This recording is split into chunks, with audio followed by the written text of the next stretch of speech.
چلنے پھرنے کی عمر کو پہنچا، قالا تو ابراہیم علیہ السلام نے کہا یا بنی انی ارا فی المنام انی اذبحک فانظر ماذا ترى، کہ بیٹا میں نے دیکھا ہے خواب میں کہ میں تمہیں ذبح کر رہا ہوں، تو آپ کی کیا رائے ہے؟ لیکن دیکھیں بیٹے نے کیا جواب دیا، اور فوراً سے یہ نہیں کہا کہ میں سوچوں گا، اچھا میں مشورہ کرتا ہوں، ماما سے پوچھتا ہوں، یہ کرتا ہوں وہ کرتا ہوں، نہیں، فوراً سے کہا قال یا ابت افعل ما تؤمر ستجدنی ان شاء اللہ من الصابرین، ابو جو آپ کو حکم دیا گیا ہے آپ وہ کر لیں، آپ مجھے صبر کرنے والوں میں سے پائیں گے۔ تو یہاں دیکھیں ابراہیم علیہ السلام کی قربانی اور اسماعیل علیہ السلام کی قربانی، کس طرح باپ بیٹے کو ذبح کرنے کے لیے اور بیٹا ذبح ہونے کے لیے فوراً سے اللہ کے کہنے پہ تیار ہو گئے۔ تو یہ جذبہ ہمارے اندر بھی پیدا ہو جائے، ہم تو چھوٹے چھوٹے کاموں کے لیے تیار نہیں ہوتے، چھوٹی چھوٹی نیکیوں کے لیے تیار نہیں ہوتے، ہم تو 10 روپے اللہ کے راستے میں دینے سے پہلے 20 دفعہ سوچتے ہیں کہ پتہ نہیں جس کو دے رہا ہوں یہ مستحق بھی ہے یا نہیں ہے، پتہ نہیں یہاں میرا دینا ٹھیک بھی ہے یا نہیں ہے،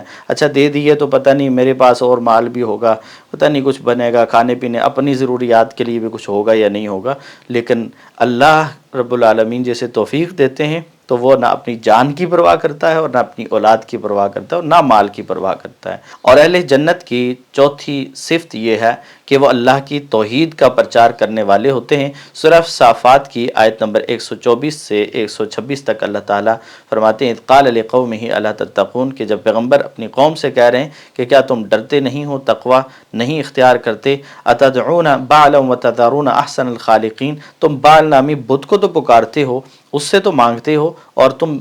احسن الخالقین کو چھوڑے ہوئے ہو، اللہ ربکم، اس اللہ کو چھوڑے ہوئے جو تمہارا بھی رب ہے، ورب آبائکم الاولین، اور تمہارے پہلوں کا بھی رب ہے۔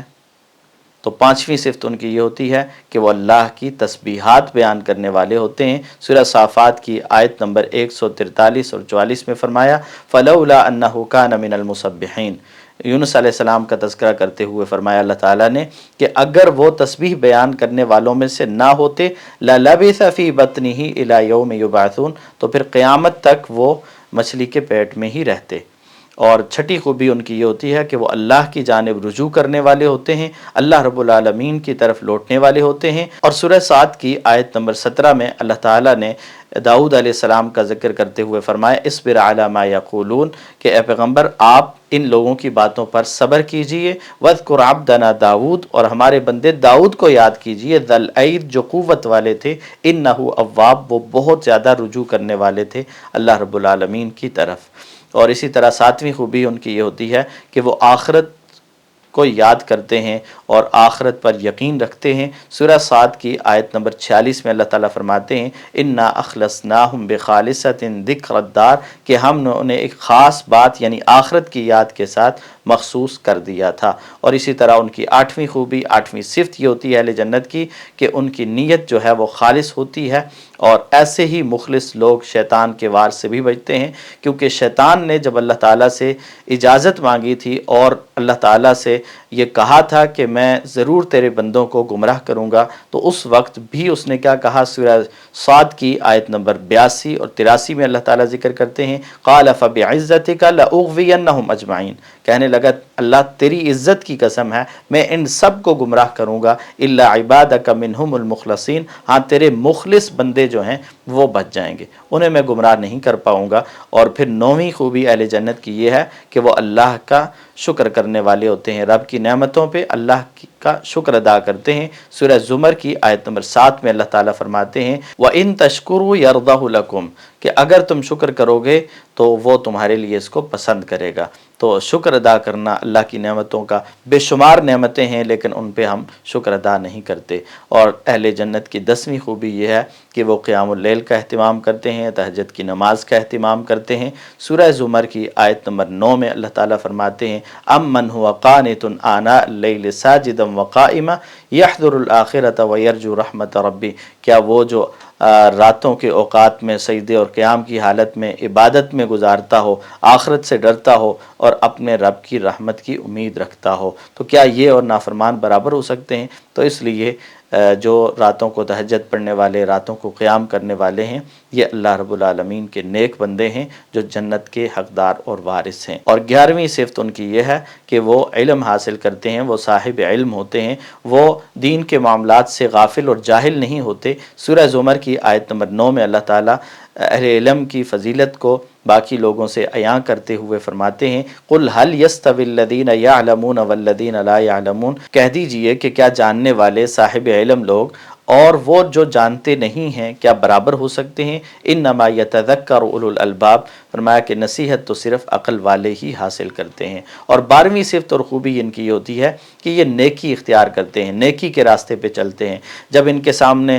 برائی کا راستہ بھی ہوتا ہے اور نیکی کا راستہ بھی ہوتا ہے تو یہ نیکی کے راستے پہ چلنے والے لوگ ہوتے ہیں۔ سورہ زمر کی آیت نمبر 10 میں اللہ تعالیٰ فرماتے ہیں، قُلْ يَا عِبَادِ الَّذِينَ آمَنُوا اتَّقُوا رَبَّكُمْ، کہہ دیجئے کہ اے میرے وہ بندو جو ایمان لائے ہو، اپنے رب سے ڈرو، لِلَّذِينَ أَحْسَنُوا فِي هَذِهِ الدُّنْيَا حَسَنَةً، جو اس دنیا میں بھلائی کرے گا، اچھا عمل کرے گا تو اس کے لیے بھلائی ہے، وَأَرْضُ اللَّهِ وَاسِعَةٌ، اور اللہ کی زمین بڑی وسیع ہے۔ اور 13ویں خوبی ان کی یہ ہوتی ہے کہ یہ اللہ کے کلام کو، اللہ کی بات کو غور سے سنتے ہیں اور پھر اس پر عمل کرتے ہیں۔ سورہ زمر کی آیت نمبر 18 میں اللہ تعالیٰ فرماتے ہیں، الَّذِينَ يَسْتَمِعُونَ الْقَوْلَ فَيَتَّبِعُونَ أَحْسَنَهُ، کہ جو بات کو غور سے سنتے ہیں اور بہترین بات کی پیروی کرتے ہیں، اولئک الذین ھداھم اللہ، یہی وہ لوگ ہیں کہ اللہ تعالیٰ نے ان کو ہدایت دی ہے، واولئک ھم اولو الالباب، اور یہی عقل مند لوگ ہیں۔ تو یہ خوبیاں جو ہیں اہل جنت میں پائی جاتی ہیں۔ اب میدان حشر میں جو انسان ذلت اور رسوائی کا سامنا کریں گے تو ان کی وجہ کیا ہوگی، وہ کون سے اسباب ہیں کہ جن کی وجہ سے انسان حشر کے میدان میں علی رؤوس الاشہاد تمام لوگوں کے سامنے ذلت اور رسوائی اٹھا رہا ہوگا؟ تو اس میں سے پہلا سبب جو ہے وہ تکبر کرنا ہے۔ سورہ صافات کی آیت نمبر 35 میں اللہ تعالیٰ فرماتے ہیں، انہم کانوا اذا قیل لہم لا الہ الا اللہ یستکبرون، کہ جب انہیں توحید کی دعوت دی جاتی تھی تو یہ اس میں تکبر کرتے تھے۔ اور اسی طرح دوسرا سبب اللہ کے بارے میں جھوٹ بولنا، بغیر علم کے اللہ کے حوالے سے باتیں کرنا، اللہ کی طرف باتیں منسوب کرنا، اللہ کے بارے میں وہ صفات بیان کرنا، وہ نسبتیں کرنا جو اللہ کے شایان شان نہیں ہیں، اور بغیر علم کے یہ لوگ ایسا کرتے ہیں۔ تو سورہ صافات کی آیت نمبر 151 اور 52 میں اللہ تعالیٰ فرماتے ہیں، الا انہم من افکہم لیقولون، کہ یہ لوگ اپنے جھوٹ اور اپنے بہتان کی وجہ سے، بہتان پروری کی وجہ سے یہ کام کر رہے ہیں، ولد اللہ وَإِنَّهُمْ لَكَاذِبُونَ، یہ کہتے ہیں کہ اللہ تعالیٰ نے اولاد بنائی ہے، فرمایا وَإِنَّهُمْ لَكَاذِبُونَ، یہ جھوٹے ہیں، جھوٹ بول رہے ہیں، اللہ تعالیٰ کی کوئی اولاد نہیں ہے۔ اور اسی طرح وہاں کی ذلت اور رسوائی کا تیسرا سبب یہ ہے کہ اللہ رب العالمین کی عبادت کا مذاق اڑانا، قیامت کا مذاق اڑانا، اللہ کے دین کا مذاق اڑانا۔ سورہ صاد کی آیت نمبر 16 میں اللہ تعالیٰ فرماتے ہیں، وَقَالُوا رَبَّنَا عَجِّل لَنَا قِطَّنَا قَبْلَ يَوْمِ الْحِسَابِ، کہ وہ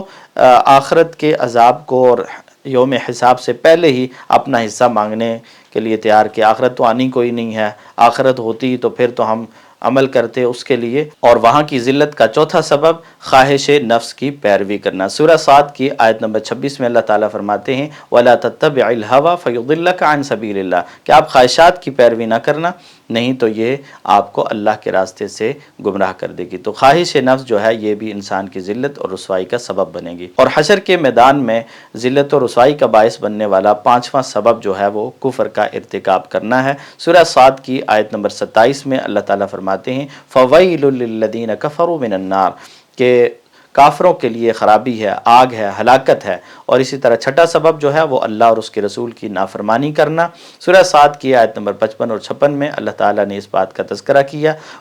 هَذَا وَإِنَّ لِلطَّاغِينَ لَشَرَّ مَآبٍ، کہ یہ ہوئی ان کی جزا، اور سرکشی کرنے والوں کے لیے بری جگہ ہے، جہنم جہنم ہے، یصلونھا فبئس المہاد، وہ اس میں داخل ہوں گے اور یہ بہت برا بچھونا ہے۔ اور ساتواں سبب جو ہے وہ شیطان کی پیروی کرنا۔ سورہ صاد کی آیت نمبر 85 میں اللہ تعالیٰ فرماتے ہیں، لَأَمْلَأَنَّ جَهَنَّمَ مِنْكَ وَمِمَّنْ تَبِعَكَ مِنْهُمْ أَجْمَعِينَ، اللہ تعالیٰ نے شیطان سے کہا کہ میں تجھ سے اور تیرے پیروکاروں سے جہنم کو بھر دوں گا۔ اور آٹھواں سبب اللہ کی ناشکری کرنا۔ سورہ زمر کی آیت نمبر 7 میں اللہ تعالیٰ فرماتے ہیں، ان تکفروا فإن اللہ غنی عنکم، کہ اگر تم ناشکری کرو گے تو اللہ تعالیٰ تم سے بے پرواہ ہیں، بے نیاز ہیں، ولا یرضی لعبادہ الکفر، اور اللہ اپنے بندوں کے لیے ناشکری کو پسند نہیں کرتے۔ اور نوواں سبب حشر کے میدان میں ذلت اور رسوائی کا یہ ہوگا کہ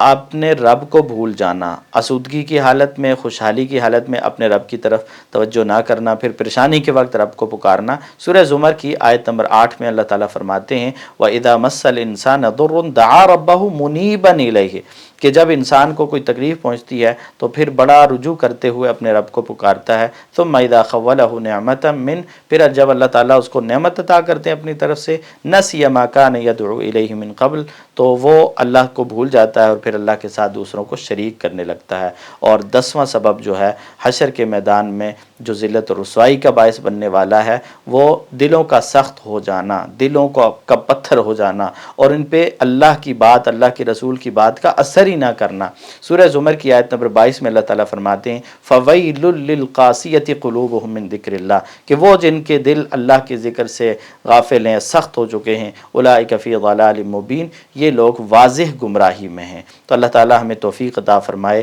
کہ ہم جہنم کی ہولناکیوں کو ذہن میں رکھتے ہوئے، حشر کی ہولناکیوں کو ذہن میں رکھتے ہوئے وہاں کے لیے تیاری کریں، اور اہل جنت کی جو صفات ہیں ان کو اپنا سکیں، اور جو اللہ تعالیٰ نے اہل جہنم کی صفات بیان کی ہیں اور